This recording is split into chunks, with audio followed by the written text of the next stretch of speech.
Shalom saudara-saudara, saat teduh kita hari ini dari Yeskiel pasal 6.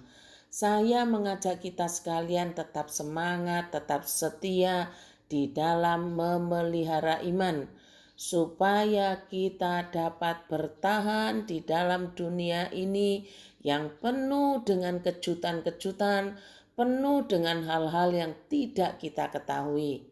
Yeskiel pasal 6 ini dikisahkan bagaimana Tuhan Allah mengutus Nabi Yeskiel untuk memperingatkan umatnya yang jatuh dalam dosa, yaitu dosa penyembahan berhala.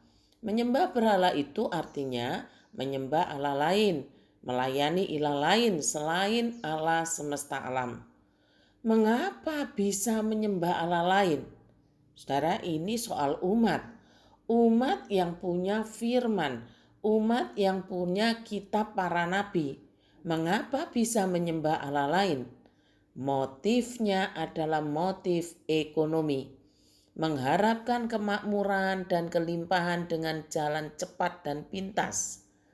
Umat Allah di zaman Nabi Yeskiel ini tetap beribadah di bait Allah, tetap mempersembahkan korban bakaran sebagaimana biasanya.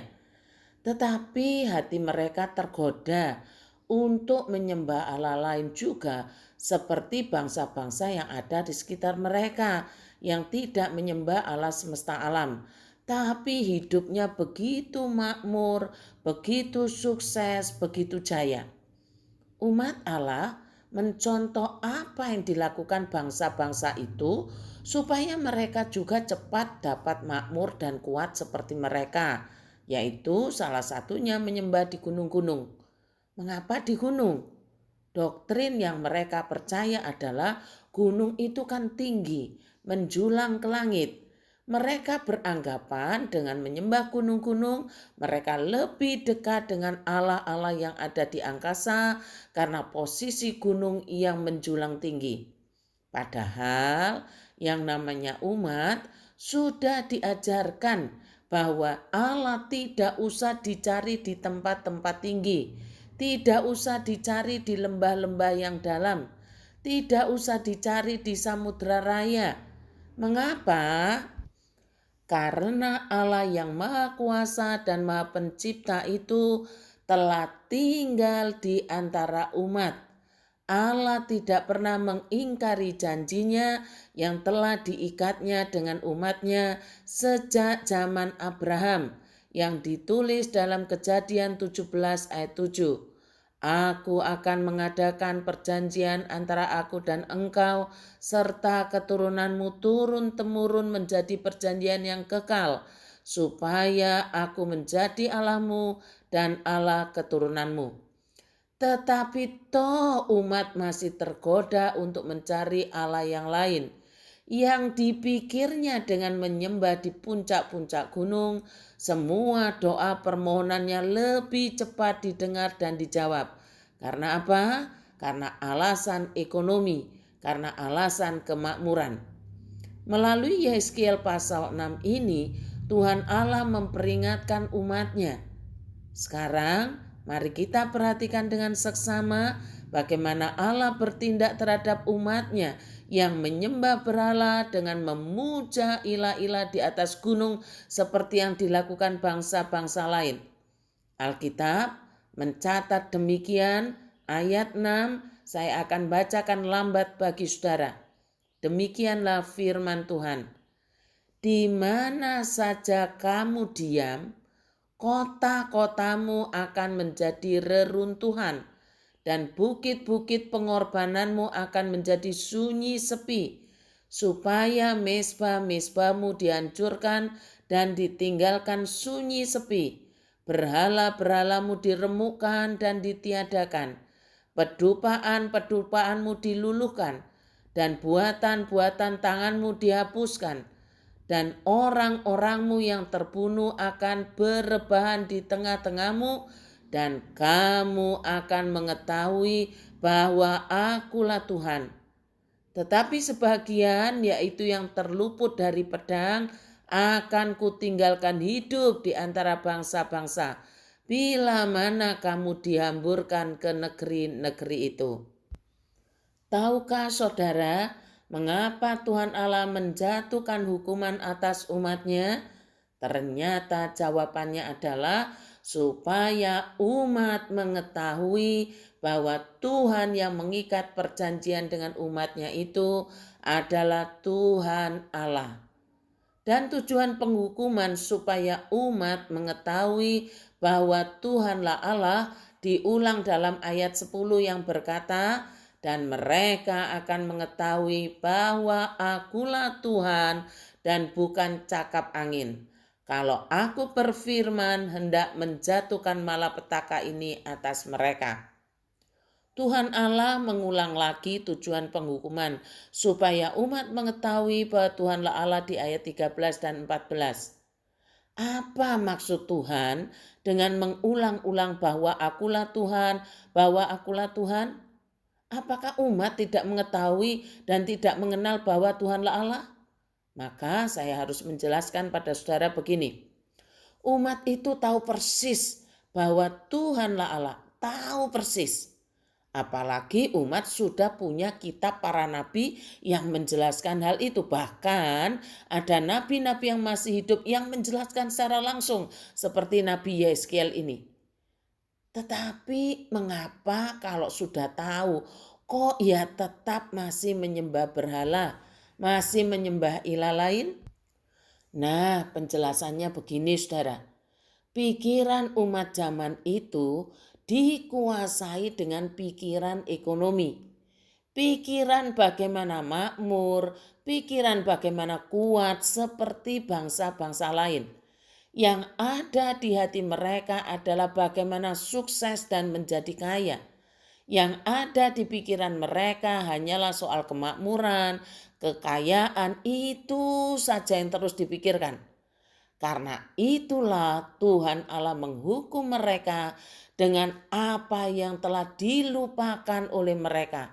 Menghukum mereka dengan membuat jungkir balik pemikiran mereka soal Tuhan mereka. Kalau yang dipikirkan umat tentang Tuhan itu hanya soal berkat, berkat, berkat, maka Tuhan semesta alam menghukum mereka dengan kekeringan dan kelaparan. Mengapa demikian?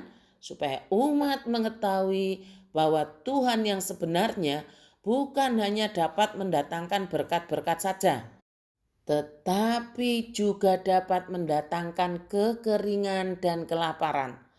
Tuhan yang benar dan hidup itu sanggup mendatangkan berkatnya termasuk malapetaka. Kalau yang dipikirkan umat tentang Tuhan itu hanya soal ketentraman, soal damai saja, sehingga umat menyembah berhala agar mereka mendapatkan sejahtera dan damai itu, maka Tuhan semesta alam menghukum mereka dengan pedang, dengan penyakit sampar yang hebat. Mengapa? Supaya umat mengetahui bahwa Tuhan yang sebenarnya bukan hanya Tuhan yang dapat mendatangkan sejahtera dan damai, tetapi Tuhan yang benar dan hidup dapat mendatangkan sejahtera dan damai sekaligus mendatangkan hukuman yang pedih dengan pedang dan penyakit sampar yang mematikan. Tuhan yang benar bukan hanya dapat melakukan sebagian, tetapi Tuhan yang benar dapat melakukan apa saja yang dikehendakinya, walau kadang kita tidak dapat memahami cara kerja Tuhan. Kalau yang dipikirkan umat tentang Tuhan itu hanya soal Tuhan yang baik saja, sehingga umat menyembah berhala agar mereka terus-menerus panen kebaikan Allah dan tidak menghukum mereka manakala terjerat dengan dosa penyembahan berhala, maka Tuhan semesta alam menghukum mereka dengan murkanya yang hebat. Mengapa demikian? Supaya umat mengetahui bahwa Tuhan yang sebenarnya bukan hanya Tuhan yang baik saja, tetapi Tuhan yang benar dan hidup dapat mendatangkan kebaikan sekaligus mencurahkan amarahnya yang dahsyat manakala umatnya berzina dengan ilah lain. Tuhan yang benar bukan hanya dapat melakukan sebagian, tetapi Tuhan yang benar dapat melakukan apa saja yang dikehendakinya, walau kadang kita tidak dapat memahaminya. Ingatkah saudara akan perkataan Tuhan tentang Allah yang cemburu? Saudara-saudara, Saya merenungkan bagian ini dan mengaminkan apa yang Tuhan firmankan. Terlalu banyak dan sering kita mengagumi sifat-sifat Allah yang menguntungkan kita, tetapi enggan mengakui dan percaya bahwa Allah yang sama dapat murka dan menjatuhkan hukuman manakala kita berzinah secara rohani. Pemahaman Allah yang cuma setengah-setengah ini banyak berkembang di antara kita. Berhati-hatilah ya saudara, Allah sudah menunjukkan dengan terang benderang bagaimana umatnya zaman dahulu juga terjerat dalam doktrin yang salah tentang Allah yang menyebabkan mereka berzinah. Semoga Roh Kudus menolong kita untuk terus-menerus mengenal Allah kita. Allah itu Maha Penyayang dan penuh belas kasihan. Kebaikannya tak berkesudahan, tetapi Allah yang sama adalah Allah yang adil. Dia akan menghukum dosa dan kejahatan. Allah tidak pernah membiarkan dosa dan kejahatan berkembang biak di antara umatnya. Tuhan memberkati. Selamat ulang tahun Ivano Sutrisno. Kiranya Allah Roh Kudus mengaruniakan kepadamu hati yang mau mengenal Allah semesta alam melalui Tuhan Yesus Kristus. Mari kita berdoa. Bapa di dalam sorga, terima kasih untuk firman Tuhan hari ini. Memang benar Tuhan, seringkali kami berpikir tentang sifat-sifat Allah yang hanya menguntungkan kami. Sementara kami sering mengabaikan sifat-sifat Allah yang berkeadilan, yang murka, yang cemburu, yang menghukum dosa. Karena kami berpikir hal itu tidak menguntungkan kami. Tetapi justru itulah membuat kami tersesat di dalam pemahaman kami. Kami bersyukur Tuhan memberikan firman melalui Nabi Yeskiel ini. Tolonglah kami Tuhan untuk bertobat. Tolonglah kami untuk mengerti apa yang Tuhan mau supaya jangan kami tersesat di dalam pemahaman kami.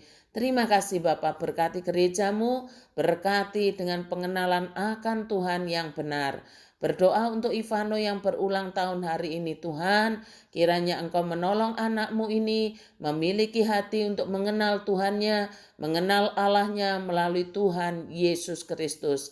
Karuniai dia dengan iman supaya dapat percaya kepada pribadimu dan percaya kepada firman-Mu. Kami juga berdoa Tuhan untuk acara KW hari ini di mana akan diadakan talk show yang akan dipandu oleh Ibu Nina mengelola tentang stres yang dialami kaum perempuan supaya kami benar-benar sehat, jasmani dan rohani dan memiliki wawasan yang benar. Terima kasih Bapak, berkati untuk ibu-ibu dan seluruh jemaat yang diundang untuk hadir. Kami tetap mendukung di dalam doa untuk orang tua, untuk saudara kami, yaitu para lansia yang memerlukan belas kasihan Tuhan, memerlukan anugerah Allah yang limpah di dalam hidup mereka.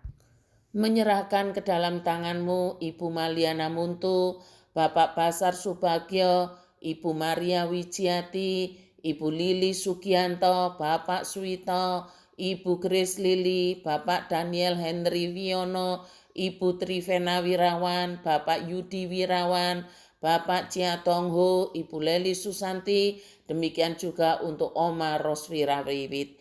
Tuhan, ke dalam tangan-Mu kami serahkan agar Tuhan memelihara mereka dengan kesetiaan, dengan pengenalan takut akan Tuhan, benar-benar hidup di dalam Tuhan saja.